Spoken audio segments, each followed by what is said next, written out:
السلام علیکم عزیز طلباء و طالبات. پچھلے ویڈیو یا لیکچر میں ہم نے صحافت کی تعریف پر تفصیلی روشنی ڈالی ہے. اس کے علاوہ اس کی اہمیت و ضرورت پر بھی ہم نے گفتگو کی ہے. موجودہ دور یا 21ویں صدی ٹیکنالوجی کی صدی کہلائی جاتی ہے. اس دور میں جرنلزم کا شمار دنیا کے بڑے شعبوں میں ہوتا ہے اور اس کی کافی اہمیت رہی ہے.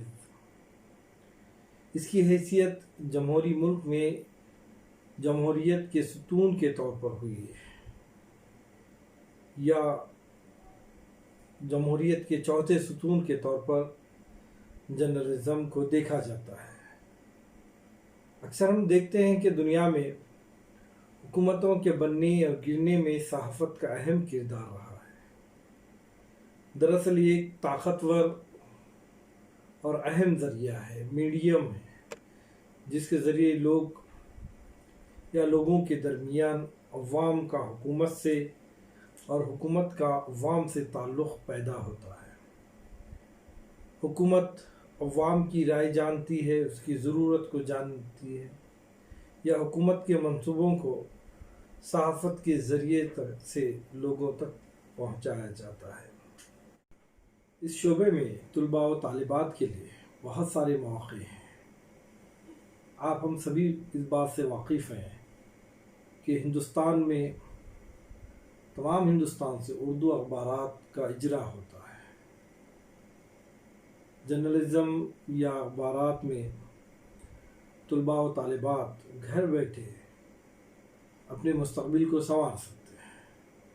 اخبارات دور ماضی کی طرح 4 صفحات پر مشتمل آج کے دور میں نہیں رہے.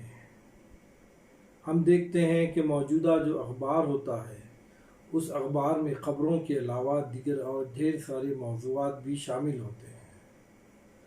بلکہ بہت سارے اخبارات تو کچھ اس طرح ہوتے ہیں کہ ہر روز ایک نئے سپلیمنٹ اور ایک نئے عنوان کے ساتھ شائع کرتے ہیں. کسی دن بچوں کے ادب پر مبنی ہوتا ہے، کوئی دن سائنس و ٹیکنالوجی پر مشتمل ہوتا ہے، تو دیگر ایام مختلف موضوعات پر شائع ہوتے ہیں. ایسے میں طلباء و طالبات کالم نویسی یا دیگر اور بھی فنون سے دیگر اور بھی موضوعات پر اپنے قلم کا استعمال کر کے صحافت کے میدان میں اپنا مستقبل بنا سکتے ہیں. صحافت کا میدان کافی وسیع ہے. ہندوستان میں دور ماضی یعنی آزادی سے قبل بھی صحافت کا وجود تھا، اور خاص طور پر دوران جنگ آزادی میں بھی صحافت کا بہت مثبت کردار رہا ہے. صحافت کا سفر، خاص طور پہ اردو صحافت کا سفر، فارسی قلمی صحافت سے شروع ہوا ہے. بعد ازاں یہ اردو میں تبدیل ہو کر مطبوعہ صحافت کی شکل میں ترقی کرتے ہوئے آج کی جدید شکل میں ہماری نظروں کے سامنے ہے. یوں تو جرنلزم 2 موضوعات میں ہے. ایک موضوع ہے پرنٹ میڈیا اور دوسرا ہے الیکٹرانک میڈیا. ابتدا پرنٹ میڈیا سے ہوئی، بعد ازاں الیکٹرانک میڈیا کا وجود ہوا. الیکٹرانک میڈیا آنے کے سبب کچھ حد تک پرنٹ میڈیا پر اس کے منفی اثرات بھی قائم ہوئے ہیں، لیکن الیکٹرانک میڈیا کے ساتھ ساتھ پرنٹ میڈیا نے بھی کافی ترقی کی ہے. ویسے الیکٹرانک میڈیا کی بھی مختلف قسمیں ہیں، جیسے radio, T V, social media وغیرہ. لیکن آج ہم چونکہ اس سے قبل پرنٹ میڈیا پر ہم نے گفتگو کی ہے کہ کس طرح ہندوستان میں پرنٹ میڈیا بالخصوص اردو صحافت منظر عام پر آئی اور اس کو کس طرح بالوں پر عطا ہوئے، یہ کس طرح ترقی کے منازل طے کرتے ہوئے آج کے بڑے جرنلزم میں شامل ہوئی ہے، یہ تمام باتوں پر ہم نے پچھلے ویڈیو میں گفتگو کی ہے۔ اردو کے پہلے اخبار جامع جہاں سے انقلاب تک کا جو سفر ہے اس پر بھی ہم نے مختصر روشنی ڈالنے کی کوشش کی ہے۔ انشاءاللہ کسی اور ویڈیو میں یا کسی اور لیکچر میں ہم دیکھیں گے کہ اردو صحافت قدم بقدم کس طرح ترقی کی اور اس کے لیے کون کون سے مسائل رہے ہیں، اور دور ماضی میں بھی کیا مسائل تھے اور دور حال میں بھی اور کن مسائل سے گزر رہی ہے، اس پر ہم تفصیلی گفتگو کریں گے کسی دن۔ لیکن آج ہم الیکٹرانک میڈیا پر روشنی ڈالنے کی کوشش کریں گے، خاص طور پر ریڈیو اور ٹی وی، یہ دو اہم میڈیم ہیں الیکٹرانک میڈیا کے۔ اس سے متعلق ہم معلومات حاصل کریں گے اور جاننے کی کوشش کریں گے کہ اس میں کس طرح ہم اپنے مستقبل کو سنوار سکتے ہیں۔ ٹی وی کے منظر عام پر آنے سے قبل یا ٹی وی کی ایجاد ہونے سے قبل لوگوں تک خبریں اور دوسری نشریات پہنچانے کا ایک اہم ذریعہ ریڈیو رہا ہے۔ اطلاعاتی ٹیکنالوجی کے اس دور میں انسان بے پناہ ترقی حاصل کی ہے انسان نے، اور پوری دنیا کو ایک عالمی گاؤں میں تبدیل کر دیا گیا۔ اس تبدیلی میں ایک اہم حصہ ریڈیو کا بھی ہے، جس کا پوری دنیا میں ایک اتصالی جال پھیلا ہوا ہے۔ اس چھوٹے سے ڈبے نے، جسے ہم آپ ریڈیو سے کہتے ہیں، بڑا کمال کر دکھایا ہے۔ اس سے آنے والی ہر آواز کو سامعین نے اپنے دل کی دھڑکنوں سے تعبیر کیا ہے۔ اسی وجہ سے آل انڈیا ریڈیو کے پہلے ڈائریکٹر جنرل سید ذوالفقار بخاری نے خود نوشت سرگزشت میں ریڈیو کو سماج کا آئینہ کہا تھا۔ نشریات کے کسی بھی محقق یا ناقد کو اس سے اختلاف نہیں ہے اور نہیں ہو سکتا، کیونکہ اس کا اطلاق مشکل امر ہے۔ ایک زمانہ تھا کہ ہم ریڈیو نشریات دور دراز علاقے میں بیٹھ کر بھی سنا کرتے تھے، اور آج بھی یہ سلسلہ جاری ہے۔ لیکن جب سے جدیدیت اور مابعد جدیدیت کے تصور نے سر ابھارا ہے، نشریات نے بھی ایک نئی کروٹ لی ہے۔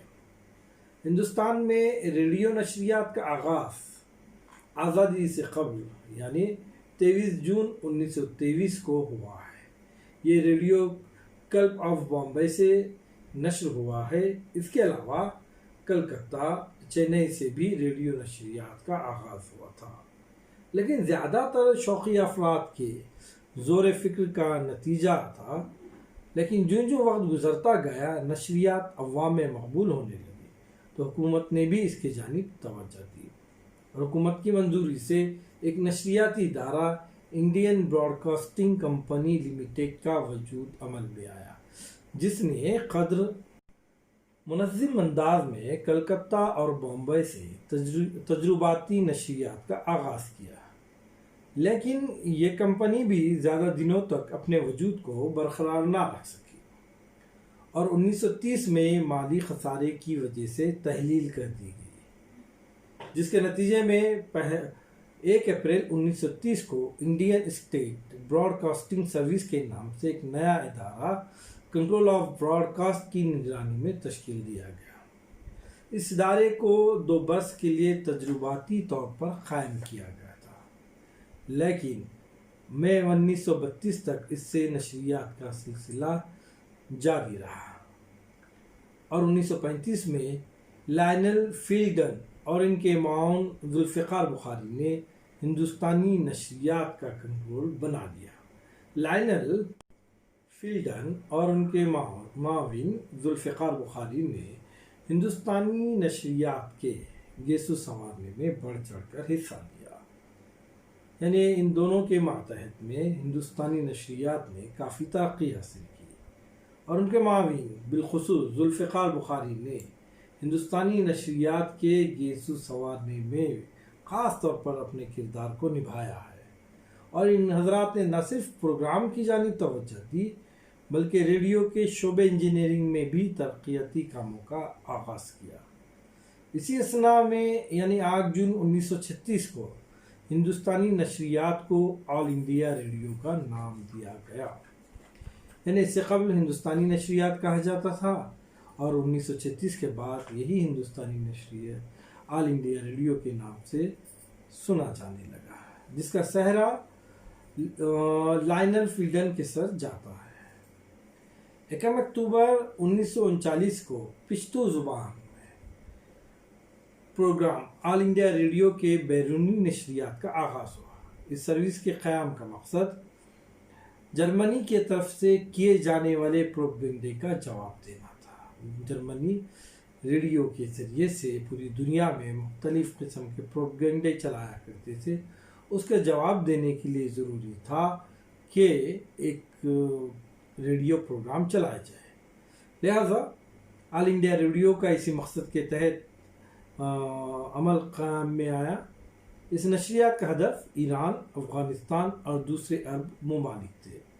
ابتدائی دور میں نشریات کا اہتمام صرف بڑے شہروں میں تھا، بڑے شہروں تک ہی ریڈیو کی آواز پہنچتی تھی، بڑے شہروں تک ہی لوگ اس کو سنا کرتے تھے، اور آزادی کے وقت ہمارے پاس صرف 6 اسٹیشن تھے۔ اس کے علاوہ 6 میڈیم ویو اور 12 شارٹ ویو کے ٹرانسمیٹر بھی تھے آزادی کے وقت۔ اور موجودہ صورت یہ ہے کہ اس وقت کی جو پہنچ تھی پورے ملک کے 2.5% رقبے تک ہی ریڈیو کی پہنچ تھی، جبکہ 11% آبادی تک ہماری نشریات پہنچ رہی تھی۔ لیکن جلد ہی ہم نے اس پر قابو پایا اور 5 سالہ منصوبے کے دوران ہندوستانی نشریات کے استحکام پر کافی توجہ دی گئی، اور 12ویں 5 سالہ منصوبے کے وقت ہمارے پاس 23 ریڈیو اسٹیشن، 149 میڈیم ویو کے ٹرانسمیٹر، 45 شارٹ ویو کے ٹرانسمیٹر اور FM 170 ٹرانسمیٹر موجود تھے، جن کی مدد سے ہماری نشریات سر دست یعنی موجودہ طور پر 91.74 91.74% علاقے تک پہنچ رہی ہے، اور کل آبادی کے 99.14% پر ہماری آواز پہنچ رہی ہے۔ اب یہ بات قابل غور ہے کہ آزادی سے قبل ہماری جو کیفیت تھی ریڈیو کے میدان میں یا انفارمیشن ٹیکنالوجی کے میدان میں، اور آج جو موجودہ صورتحال ہے، اس پر غور کرنے سے یہ بات پتہ چلتی ہے کہ ہندوستان نے دنیا کے ساتھ ساتھ قدم بقدم انفارمیشن ٹیکنالوجی کے میدان میں ترقی کی ہے۔ ریڈیو کی ترقی اس بات کا ایک عیاں ثبوت ہے۔ آل انڈیا ریڈیو نے پروگرام سے لے کر تکنیک کی سطح تک نمایاں کامیابی حاصل کی ہے۔ ابھی ایک دہائی قبل جب کمیونیکیشن اینڈ انفارمیشن ٹیکنالوجی کی لہر چل رہی تھی، تو اس وقت آل انڈیا ریڈیو نے خود کو جدید تکنیکی منظرنامے میں ڈھالنے کی کوشش کی، اور آج انٹرنیٹ اور موبائل فون پر بھی پروگرام نشر کیے جا رہے ہیں۔ اور یہ ضرورت بھی ہوتی ہے کہ انسان کو ترقی کے ساتھ قدم بقدم ملا کر چلنا پڑتا ہے۔ اگر نہیں چلتا ہے تو پھر وہ دنیا سے بہت پیچھے رہ جاتا ہے۔ اگر ریڈیو بھی اپنے آپ میں تبدیلیاں نہ پیدا کرتا تو آج جیسے مختلف ذرائع نکلے ہیں انفارمیشن ٹیکنالوجی کے، تو وہ ان کے ساتھ ترقی نہیں کر پاتا تھا، اور ریڈیو جو ہے ایک ماضی کا قصہ بن کر رہ جاتا تھا۔ لیکن ریڈیو نے اپنے آپ کو پیچھے رکھنے سے بہتر ترقی کے راہ پر گامزن کر لیا ہے۔ ابھی حال ہی میں آل انڈیا ریڈیو نے اپنی کئی زبانوں کی نشریات کو، ہندوستان میں مختلف زبانیں بولی جاتی ہیں، پڑھنے والے مختلف زبانوں کو پڑھنے والے لوگ ہیں، مختلف زبانوں کو جاننے والے لوگ ہیں، تو لوگوں کے لحاظ سے، زبانوں کے لحاظ سے آل انڈیا ریڈیو نے 6 جون 2006 کو کئی زبانوں کی نشریات کو DTH کا جامہ پہنایا ہے، جس کی وجہ سے اس کی وسعت اور بھی بڑھ گئی ہے۔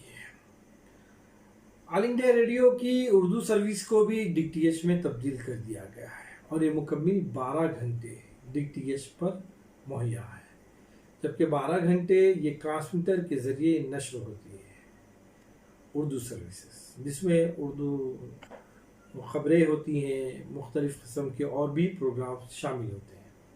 اس طرح دیکھا جائے تو آل انڈیا ریڈیو نے DTH کے سہارے عالمی نشریات کے منظر نامے پر اپنے نقوش چھوڑے ہیں اور عالمی گاؤں میں رہنے والے سامعین کے دلوں پر دستک دی ہے۔ انجینئرنگ کے شعبے میں ہم نے روایتی طریقے کو خیر بات کہا چھوڑ کر نئی ٹیکنالوجی کو اپنایا ہے اور سر دست آل انڈیا ریڈیو کے 76 مراکز پر کمپیوٹر ہارڈ ڈسک ریکارڈنگ اور ایڈیٹنگ کی سہولت مہیا ہے، جبکہ 161 اسٹیشن پر کمپیوٹر کے نفاذ کا کام جاری ہے۔ مزید 48 اہم مراکز پر بھی یہ کام جاری و ساری ہے۔ معیاری نشریات کی فراہمی کے لیے اپ لنکنگ اسٹیشن کو بھی ڈیجیٹل ٹیکنالوجی میں تبدیل کیا جا رہا ہے تاکہ عمومی نشریات، نیوز آن فون اور میوزک آن ڈیمانڈ کا معیار بہتر اور بہتر سے بہتر بنایا جا سکے۔ اس کے ساتھ ہی لنکنگ کی سہولیات بھی فراہم کی جا رہی ہے۔ ہندوستان کے دور دراز علاقوں میں نشریات کے نیٹ ورک کو مستحکم کرنے کے لیے وقتاً فوقتاً خصوصی پیکیج کا اعلان بھی کیا جاتا ہے تاکہ ہندوستان ٹیکنالوجی کے میدان میں، خاص طور پر انفارمیشن ٹیکنالوجی کے میدان میں پیچھے نہ رہے، کیونکہ یہ بہت ہی اہم شعبہ ہے جس میں تعلیم، تفریح اور اطلاعات کی بنیاد پر پروگرام سامعین تک پہنچائے جاتے ہیں۔ عوام تک یہ پروگرام پہنچانے کے لیے ریڈیو نشریات کو قومی، علاقائی اور بیرونی نشریات کے زمرے میں بانٹا جاتا ہے۔ اب اس بات سے پتہ چلتا ہے کہ زندگی کے تقریباً شعبہ جات میں ریڈیو کا ایک منفرد اور فعال حصہ ہے جس سے لوگ محظوظ ہوتے ہیں، سنتے ہیں اور لطف اندوز بھی ہوتے ہیں۔ اس سے ہم اندازہ قائم کر سکتے ہیں کہ انسانی زندگی میں ریڈیو کی کیا اہمیت ہے اور موجودہ دور میں ریڈیو سے وابستہ ہو کر ہم کس طریقے سے ترقی اختیار کر سکتے ہیں۔ ریڈیو سے متعلقہ دیگر اور بھی باتیں ہیں، انشاءاللہ تعالی عزیز دوسرے ویڈیو میں ہم اس پر نظر ڈالیں گے۔ شکریہ۔